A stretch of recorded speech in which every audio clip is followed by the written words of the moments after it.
बिल्कुल बिल्कुल पूजा, मैं आपको बता दूं कि लोगों की काफ़ी भीड़ यहाँ पर दिखाई दे रही है। सुबह जन्म दिवस ताऊ देवीलाल जी का मनाया जा रहा है और तमाम कार्यकर्ता जो है इनेलो की वो भी पहुंचे हुए और तमाम जो लोग हैं वो भी यहाँ पर मौजूद हैं। इस बीच मेरे साथ इस वक्त दुष्यंत चौटाला जी मेरे साथ मौजूद हैं। इनसे मैं जान लेता हूँ कि क्या ऐतिहासिक ये रैली होने जा रही है, कितनी ऐतिहासिक ये रैली मानी जा रही है आज? मेरा तो ये मानना है इस देश के इतिहास में सबसे बड़ा संकल्प दिवस में सबसे बड़ी रैली आज हम मनाने जा रहे हैं। और उस महान जननायक ने जिसने इस प्रदेश को बनाने के लिए संघर्ष किया और फिर इस देश के अंदर कमेरे के लिए, किसान के लिए लड़ाई लड़ी, आज पूरा देश नम आंखों से उनको नमन कर कर इस कांग्रेस रूपी रावण को खाड़ फेंकने का संकल्प लिया। जींद का जो प्लेस है वो रैलियों के लिए माना जाता है, यहाँ पर भी एक बड़ी रैली होने जा रही है। क्या लगता है इसका प्रभाव कितना पार्टी के लिए पड़ने जा रहा है? जो ये रैली स्थल है ये पिंडारा गांव की धरती पर बना है और पिंडारा गांव वो गांव है जहां कुरुक्षेत्र के बाद पिंड का दान किया जाता है। और मेरा ये मानना है इस पावन धरा पर पहुंचकर,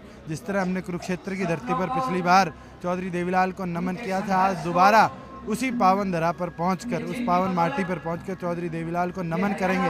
और जींद की धरती को चुनने का मुख्य मकसद यही था कि जींद की धरती पर चौधरी देवीलाल ने अपना संघर्ष का पहला कदम, न्याय युद्ध का पहला कदम रखा था। इसलिए जींद की धरती को चुनना एक ऐतिहासिक, उनके 100वें जन्म को मनाने के लिए बहुत ऐतिहासिक धरती।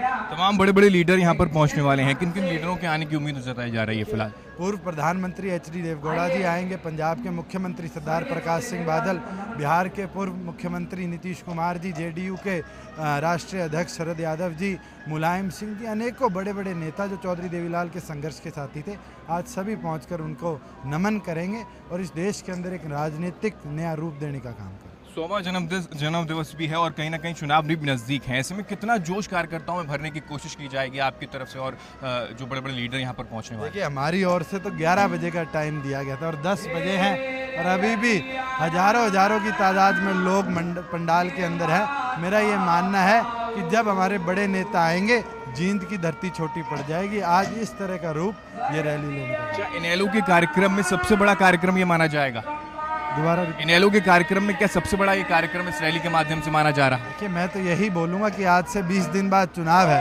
आज यहाँ बैठा एक एक कार्यकर्ता, हर बुजुर्ग अपने आप को चौधरी ओम प्रकाश चौटाला समझकर, हर युवा अपने आप को डॉक्टर अजय सिंह चौटाला समझकर इस मैदान में उतरेगा और इस कांग्रेस की जो सोच है, चाहे वो किसी पार्टी में, उस कांग्रेस की सोच को खत्म करने के लिए इस प्रदेश में लड़ाई लड़ेंगे। इस 100वें दिवस के उपलक्ष्य में क्या संदेश आप जनता तक पहुंचाने की कोशिश मैं तो यही कहूँगा कि चौधरी देवीलाल ने इस प्रदेश के लिए बहुत लड़ाई लड़ी है, इस देश के लिए बहुत लड़ाई लड़ी है।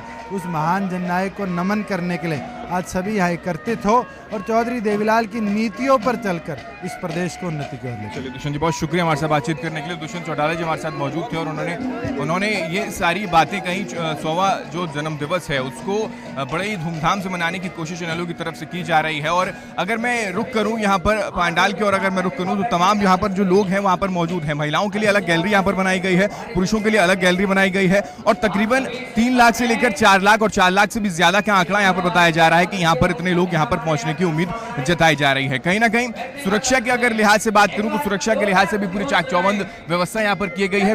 वीवीआईपी गैलरी की अगर मैं बात करूं तो ये वीवीआईपी गैलरी है और वीवीआईपी गैलरी से यहाँ से सारे वीआईपी जो होंगे उसकी सारी एंट्री होगी यहाँ से और यहाँ पर सुरक्षा के लिहाज से पूरे पुख्ता इंतजाम हैं। और सबसे बड़ी बात यह है कि अगर मैं स्टेज की ओर रुख करूँ तो स्टेज को 3 कैटेगरी में बांटा गया है। वीआईपी, वीवीआईपी और वीआईपी के तरीके से इस कैटेगरी को बांटा गया है, जिसके साथ यानी कि धीरे धीरे अब बड़े बड़े लीडर जो हैं यहाँ पर आना शुरू हो जाएंगे और ताऊ देवीलाल जी को नमन किया जाएगा, उनको याद करने की पूरी कोशिश यहाँ पर की जाएगी। और सबसे बड़ी बात यहाँ पर यह है कि जींद जो कि राजनीतिक प्लेस है और राजनीतिक प्लेस इसलिए भी, राजनीतिक ग्राउंड इसको इसलिए भी माना जाता है क्योंकि राजनीति का गढ़ जींद ही है और यही वजह है कि इनेलो की तरफ से भी इस धरती को चुना गया। और फिलहाल सुरक्षा के लिहाज से सारे इंतजामात पूरे हैं और अगर लोगों की भीड़ों को देखा जाए तो लोग अब आना शुरू हो चुके हैं। तकरीबन 11 बजे का टाइम ये दिया गया था रैली को लेकर और फिलहाल 10 बजे और 10 बजे से लोगों का, हालांकि सुबह से लोगों का आना शुरू हो चुका था और फिलहाल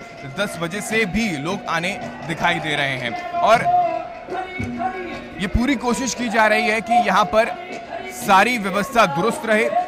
तमाम युवा बुजुर्ग बढ़ चढ़कर इस रैली में हिस्सा लेने की कोशिश कर रहे हैं। कैमरा पर्सन दीपक के साथ मैं हेमंत केवलिया, हुड्डा ग्राउंड, जींद।